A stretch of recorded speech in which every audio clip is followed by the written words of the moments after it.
সবাইকে নমস্কার, দিদিকেও নমস্কার।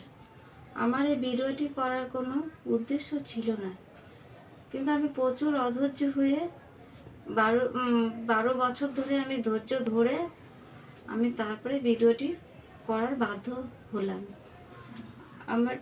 আমরা দুজনেই প্রতিবন্ধী, কেউ আমরা চোখে দেখতে পাই না। আমাদের প্রচুর কষ্ট, আমাদের বাড়ির খুব প্রবলেম।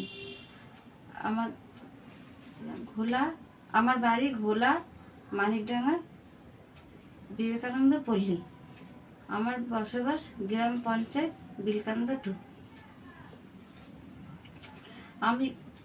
আমাদের বাড়ির ওপর দিয়ে জল পড়ে, নিচ দিয়ে জল ওঠে। বর্ষাকালে প্রচুর কষ্ট হয়। আমি ভেবেছিলাম বাংলার বাড়িতে সবাই পায়, তাহলে আমিও পাবো। 15 সাল থেকে দিয়েই যাচ্ছি, যতবার চেয়েছে ততবারই দিয়েছি। আমার বাড়িতে এসেও অনেকবার প্রধান নিয়ে গেছে, সব প্রধানের কাছে দিয়েছি, উপপ্রধানের কাছে দিয়েছি। তারপরে সেই বিডিও অফিসে জয়েন্ট বিডিওর সাথে কথা বলেছি, বিডিও সাহেবের সাথে কথা বলেছি। ওরা একবার পঞ্চায়েত আর একবার বিডিও অফিস এই করেছি।